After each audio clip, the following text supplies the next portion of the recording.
We're going to work on some pelvic mobility. These first few exercises, stretches, are going to be on all fours, so hands and knees. Grab something underneath for a cushion if you need to, and we're going to set up so that our knees are about baby width or hip width distance apart, our hips are over our knees, and then our shoulders are over our wrists.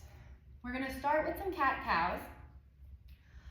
For your cow, we're going to breathe in, and then I want you to think like you're opening your chest, your shoulders are moving away from your ears, your tailbone and your sit bones are moving up to the ceiling. There's a little baby arch in your back, but we're not dumping too much into our belly. We want to keep a little connection there.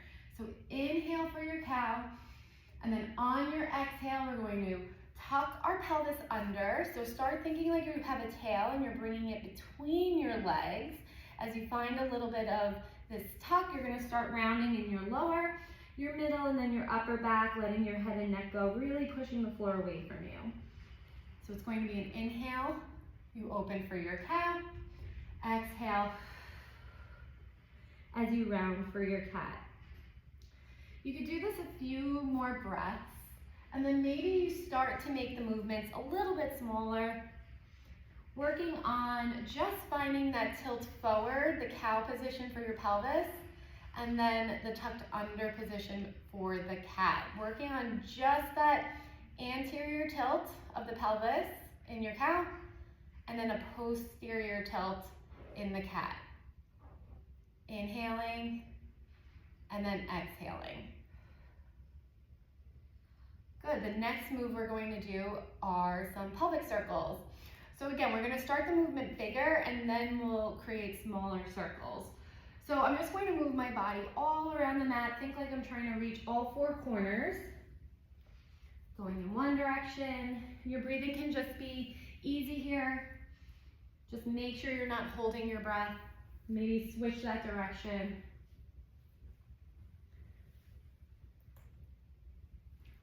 Good, and then I want you to start to try to make the circles a little bit smaller, really just working on moving the pelvis. Your lower back might move as well. To see if you can go one direction with your pelvis and then the other. This one's also a good one. Same thing with the anterior tilt and posterior tilt. You could also do this seated on maybe a birth ball if you have one of those big round exercise balls, especially if you are experiencing any carpal tunnel issues with your wrists. You can also do this on your forearms. Okay, the next move we're going to do is an adductor rock back. So same thing, we're going to be on hands and knees. I'm just going to swing around to face forward so you can get a better view. We're going to extend a leg out to the side. Your heel is in line with your hip, your toes are pointing forward. This leg is nice and straight, okay? You can adjust the bottom leg as you need. And same thing, you can maybe have blocks under your hands if you need a little bit more room from the floor to your belly. But we're going to inhale, we're gonna come forward, and then exhale, we're going to push our hips back. You should be feeling a stretch in the inner thigh into the groin. Really important to stretch out the inner thighs before your labor. Your inner thighs are extensions of your pelvic floor muscles. So we're going to rock forward and back. I'll show you from the side.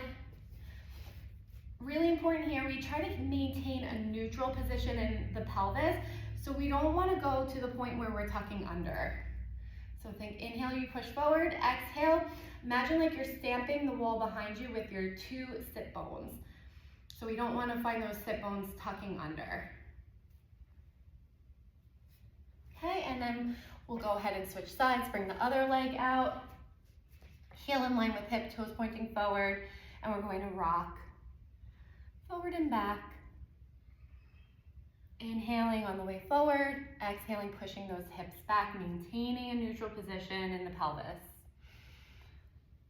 And feel free, if you're doing this on your own, if you feel a certain point where maybe you feel the most stretch in those inner thighs, feel free to hold that position and really think, breathe.